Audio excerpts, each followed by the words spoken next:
Hey there!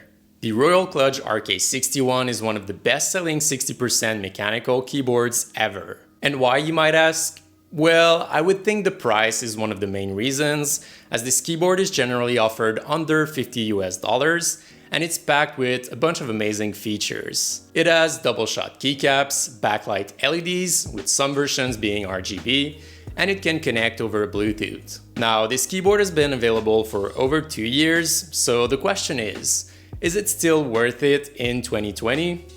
Well, let's see if it's the case.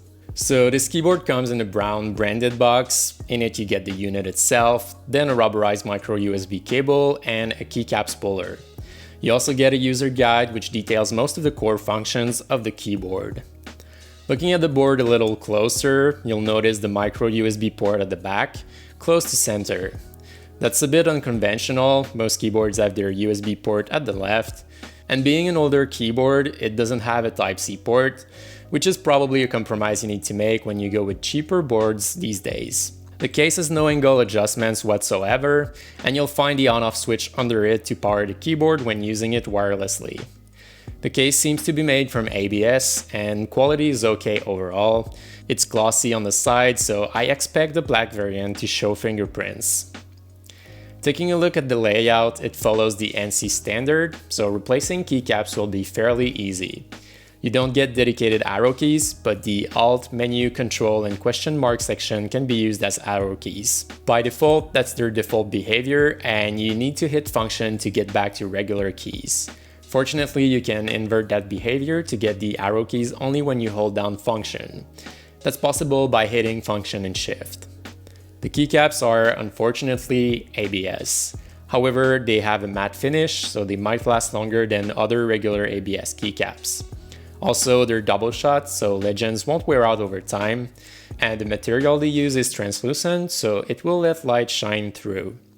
Unfortunately, closed-shaped characters have slits, but that's quite common in budget keycaps. Then, all keys accessible with the function key are laser etched, so these might wear off after some time. These are definitely not high-end keycaps, but they will probably do the job for most people.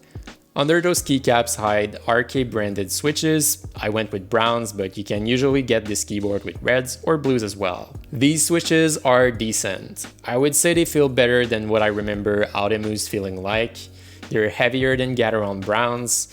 I would say they feel a bit like Kehlbox browns, but they're not as smooth and their actuation point is lower, pretty much midway through the travel distance. Overall, they feel alright for the price. Stabilizers aren't too bad either. Keys wobble a tad and they don't sound that amazing, but keys don't stick and they go down straight. They really look like the original and Pro 1 stabilizers, and these were quite terrible, but they don't feel as bad as I remember.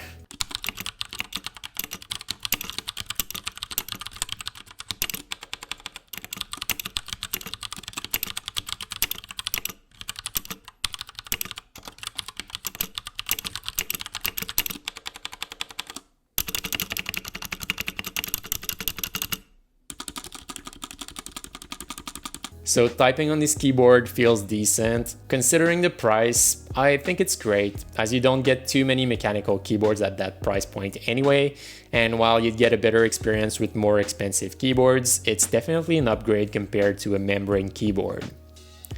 This keyboard is also equipped with LEDs. My unit in particular has RGB LEDs, while you can get a variant of this board with a static LED color for a few dollars less. I have to say, colors look great, and they're quite vibrant.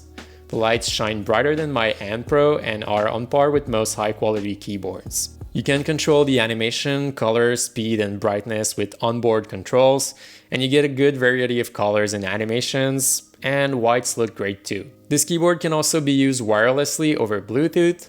By hitting Function and Tab, you can switch from wireless to wired mode back and forth without unplugging the keyboard. Then, to pair it to a device, you'll hold down Function and P and select it from your phone or computer. The keyboard can remember up to 3 devices to switch from one to the other, and overall the latency was acceptable. Still, I wouldn't use it wirelessly for gaming, as there can be some latency or instability at times. Now, in terms of programmability, this keyboard doesn't have much to offer compared against the Ant Pro 2 or the GK61, where both of these have software to remap keys and change 2 or more layers directly on board. With this keyboard, you're left with the default layout, so if you don't like arrow keys where they are, it'll be harder to change that.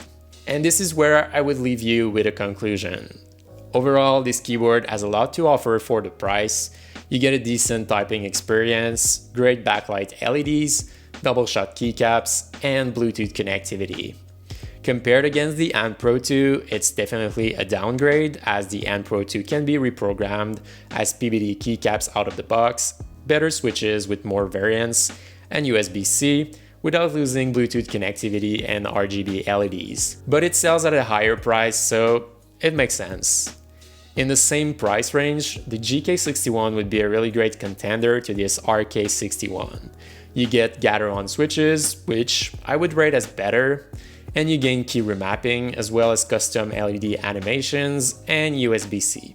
But you lose Bluetooth connectivity and double-shot keycaps. I don't think one is definitely better than the other, as they both have compromises, and at this point, it's just a matter of picking the compromises that matter the least to you. So that wraps it up for today's video. Feel free to link me to other budget keyboards you'd like me to check out down below. I'm always on the lookout for these gems that offer the most value at the lowest price. So as always, I'll have an affiliate link to this keyboard in the description, so if you're interested, feel free to use that link and help the channel at the same time. So thank you for watching. Make sure you leave a like if you did, and if you didn't, just let me know why down below.